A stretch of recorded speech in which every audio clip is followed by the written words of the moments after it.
Hi guys, and welcome to another video. Now I'm just walking in to Long Meg and her daughters, which is a very impressive stone circle located in Cumbria. The second widest in the whole of Britain, interestingly enough. It's very impressive, it's very old, very large, but it's not my first stone circle of the day. So I'm going to roll the intros and take you back to a couple of hours before.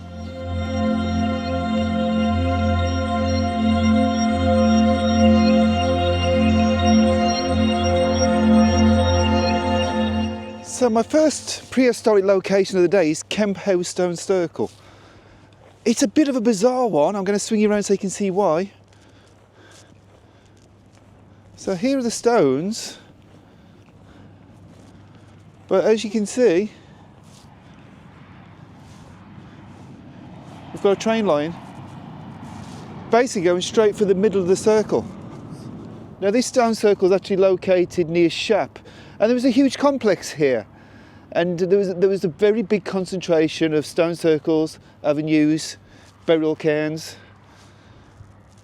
To be honest, the actual site, the prehistoric site as such, would have been huge, but not much is left now, and this is somewhere I've wanted to come and photograph for a while, and I'm not sure why. I'm not sure really what I'm going to do with it on a photogenic sort of point of view, but I think it's quite interesting, and it's just nice seeing the remains of these old sites. You know, it's not all about big stone circles.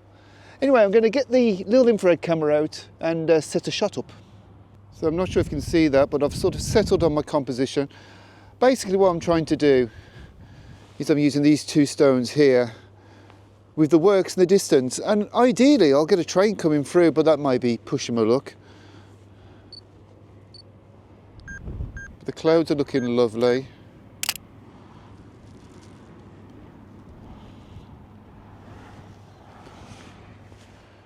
So I've slightly refined the composition, but essentially I think that is my ingredient. I seem to be getting a little bit of a hot spot in the middle of the frame, which I think is coming because the sun's hitting the front of the lens. So when I take the shot, I'm going to have to literally put my hand in front. Again, I'm on a 3-second self timer just to make life simple. And really, it's a question of waiting for a train, and I can hear one coming now. Well, more by luck than judgment, I think I've actually got a shot. The train wasn't exactly in the right place, and I've ended up actually blocking out the works behind with the train. But you know what? I think it sort of gets the message across, especially when you see what there was on the side of the actual train. Yeah, I think that's probably it for this this poor, unloved stone circle, which is a shame because I think in its day it would have been an amazing size. If you look at it again,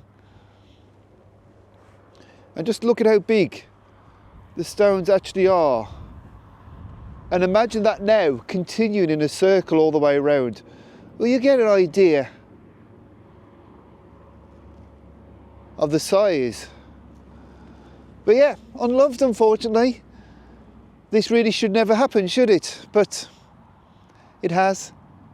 And that's just the way it is, I suppose. Anyway, guys, I'll put the photo up for you now.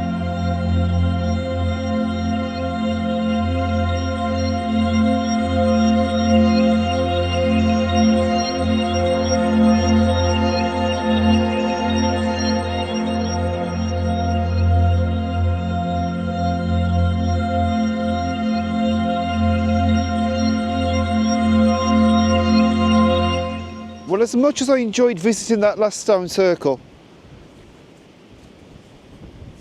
I've got to say, it's nowhere near the same experience as visiting Long Meg. Long Meg's a magical place. I've been coming here nearly as long as I've been taking photos.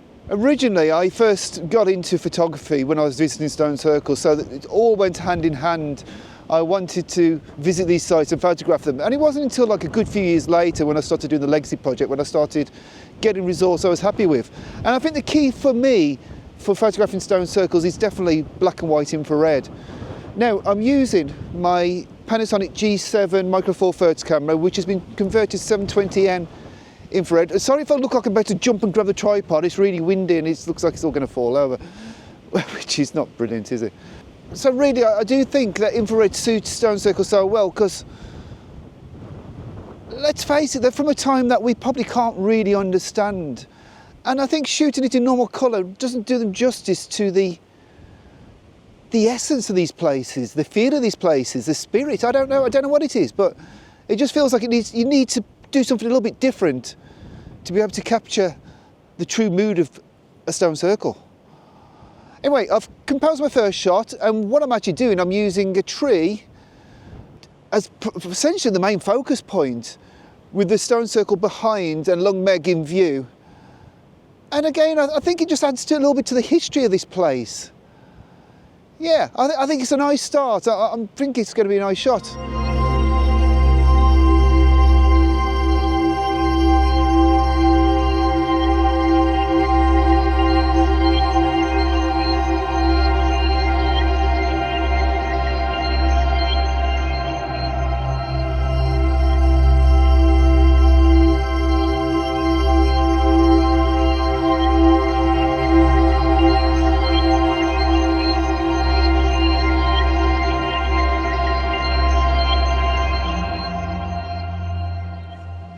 Now, legend has it that Long Meg and her daughters was actually a coven of witches that was turned to stone by a wizard from Scotland called Michael Scott.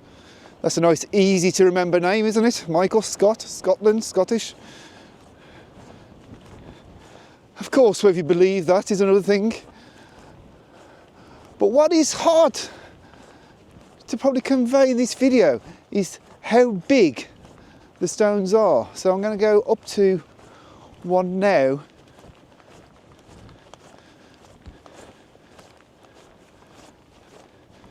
And as you can see, it's taller than me. And what you have to remember, you've probably seen 2/3 of the stone with another third underneath. Now, how on earth, in prehistoric times, did they manage to move these stones to this location and then lift them into place? And manage to line them all up with equinoxes and summer and winter solstice? You know, it's hard to comprehend. But they are purely huge. I'm going to swing you around.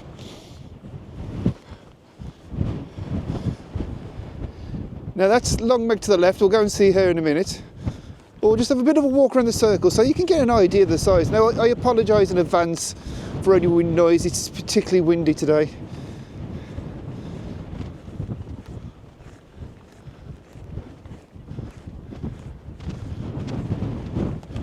Now, another rumour is that it's impossible to count how many stones there are. And I believe if you manage to count them, go around twice and get the same number each time, then it actually breaks a spell that was cast here and it can bring you bad luck. Again, I don't think I particularly believe that.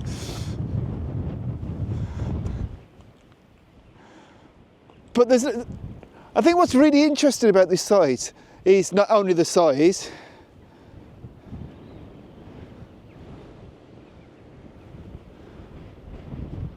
but also where it's located, because I do have a bit of a theory going on that a lot of stone circles pretty much match up with nearby hills. And I've been to a lot around the country. You know, is it a coincidence that Long Meg is pointed out towards the highest mountains? Perhaps.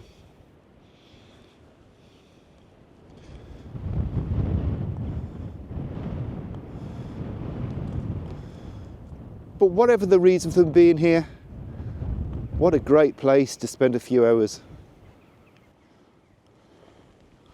Now, as you can see, Long Meg herself is quite a way out, so she's obviously the most prominent stone. And I think what I'm keen to try and do is try and get a composition where I've got Long Meg with her daughters behind her. And probably with these nice old trees again. Now, on a positive note, when I first started visiting this stone circle, you used to park over there by where the blue car is. I'm not sure if you can see it in the distance. That's disabled parking now. And it never felt an ideal situation, really, because you'd come to this stone circle, and whilst it is generally not that busy, it does attract more visitors than a lot of the smaller circles. And it sort of spoilt the ambience a bit, and it's still a shame that we've got Farm Road going through the middle of the circle, but now they've got a purpose-made car park that you have to walk in. I think that really adds more to the whole experience. Yeah, well done. Whoever thought that one up, well done. Please accept my apologies for the really low level. I'm really concerned that the wind's going to blow over the video camera tripod.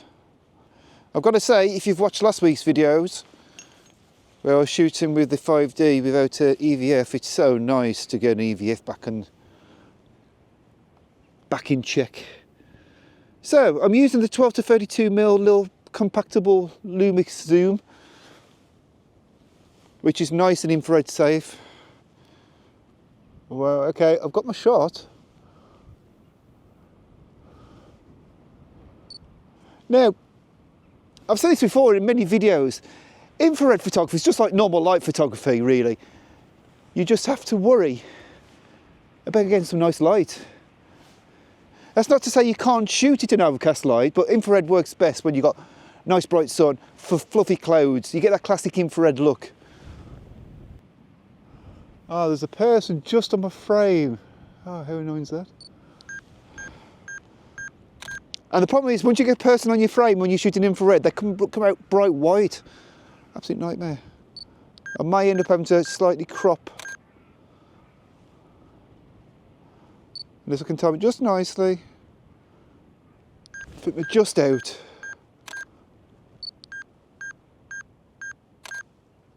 And we've had a car. The wind's dropped.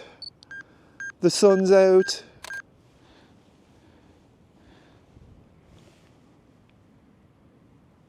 The clouds fall into place, and here is the shot.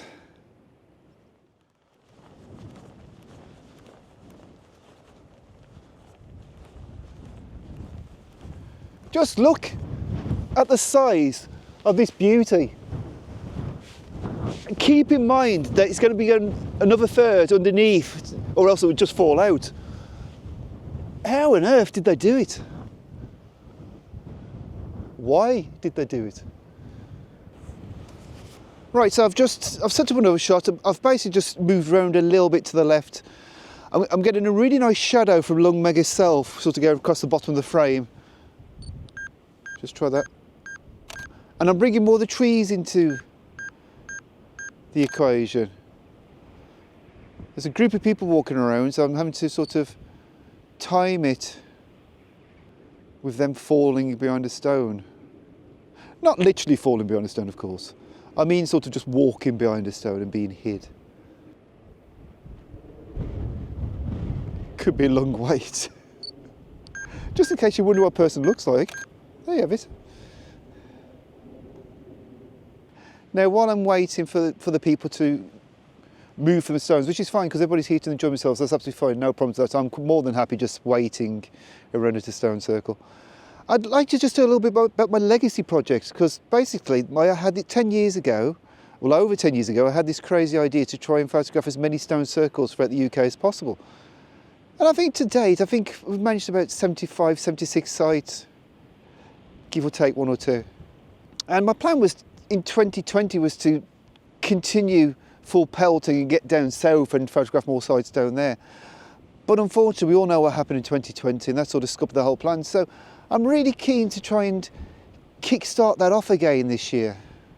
Now, the project is totally not for profit, so in the past I've been funded via Kickstarter and things like that.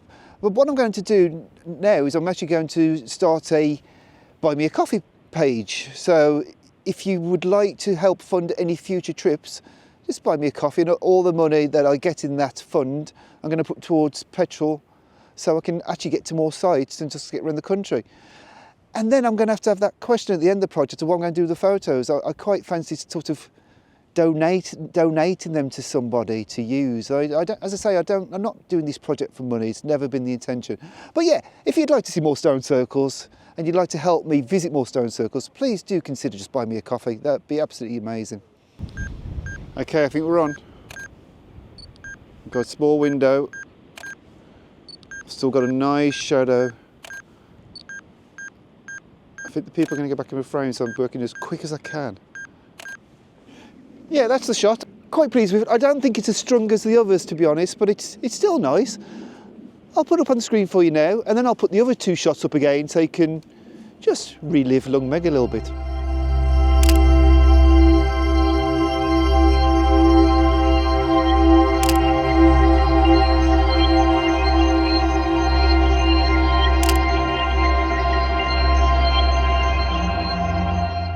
And just in case you're thinking of trying infrared, but you don't want to go to the expense of buying an infrared converted camera or getting an old camera converted, the shot on the screen at the moment was actually taken with an old Canon 5D Mark I, the classic, the original, just with a 720nm infrared filter screwed on the front of the lens. So you will find that older cameras will be pretty decent in infrared. Yes, you'll get longer exposures, but yeah, they work absolutely fine.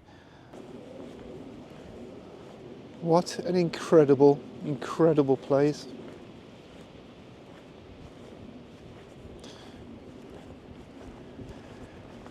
So guys, I'm going to end the video there. I hope you've enjoyed this one.